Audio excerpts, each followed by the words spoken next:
Welcome back to Community Conversations.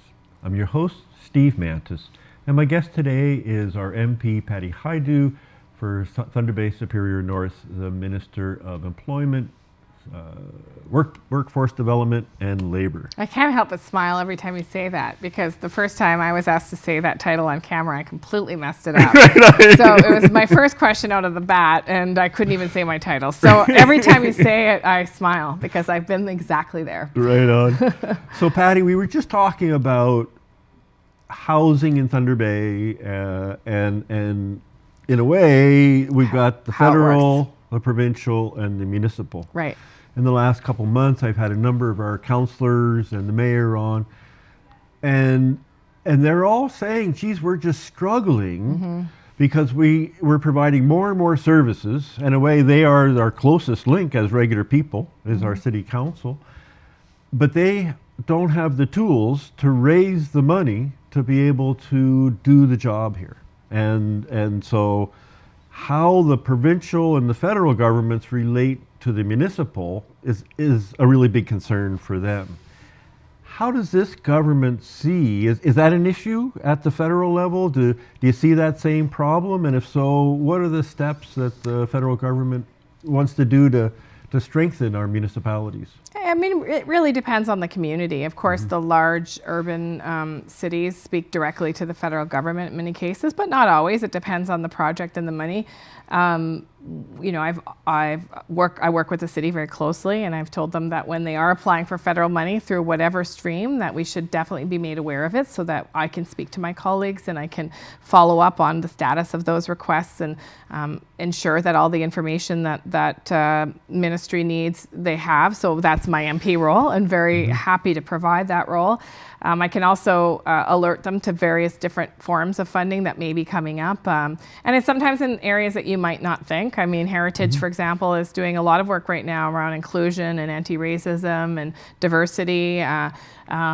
Public safety often has stuff around crime prevention. But in terms of infrastructure money, that's where it's very important that the city prioritize what its needs are and specifically communicate those to the province. So if in fact the need is affordable housing, they need to be very clear that that is what they would like to focus on, and that they need to get that message very strongly to the province, and quantify what they think the units are that they're short, how they need the support to flow. And I know they also have to have a very good relationship with the DSAB, because in fact the DSAB is the provincial sort of body where if money comes into the province for housing in our region, for example, it will actually be administered through the DSAB. So it's all about those relationships and those conversations.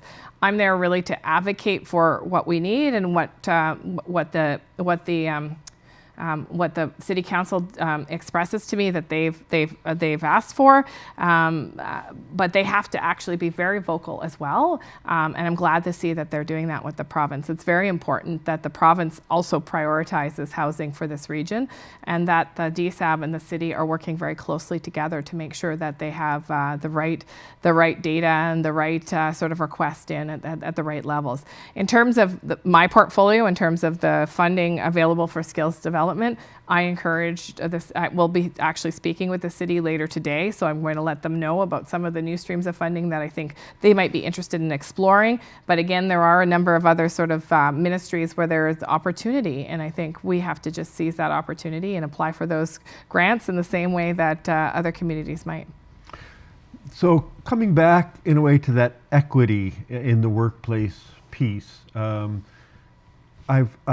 learned a little bit about, I think they're called community benefit agreements, where there's a big project, like a big infrastructure you're talking about, that there is a contract that's drawn up with the social partners in that community so that there are direct benefits that go to the community. And that could be skills training and employment and dollars into the community center or whatever it is. Is that kind of thing, does that come up in terms of putting kind of this is part of how you get money. You've got to also work with the community to make sure that the community benefits from these big projects we're putting forward. Is that There Does was that a come into private play? member's bill actually from our now Minister of Immigration, Minister Hassan, who specifically talked about community economic benefit impact agreements. I think that's what they're Okay, called. good, thanks. And yes, it was supported. I can't speak to the specifics of those negotiations because I'm not at those tables, but certainly the idea is that it's always ideal if a community can benefit. Now, having said that, I can tell you that in Toronto, for example, in the construction world, that is where we're seeing severe labor shortages. So it's always this balance of how do we make sure that when there are jobs available or opportunities available through infrastructure booms, for example, that Canadians get the first chance to get those jobs. But what do we do if we don't have enough Canadians to fill those jobs? And that's really why I'm so thrilled with this new portfolio, because my role is to actually address those very skilled labor shortages and make sure that Canadians are getting the right information about where they should put their efforts in terms of training. So labor market information is critical. So working with the provinces and what kinds of careers should a young person or even a person upskilling, what kind of career should they choose that's going to result in addressing those labor shortages and the best opportunity that they'll have to get a job. You know, part of my career has been employment with people with disabilities. And, you know, whenever I hear about let's bring in more folks from outside the country, I go, well, wait, we've got like 60% unemployment among people with disabilities. And lots of these folks have good education.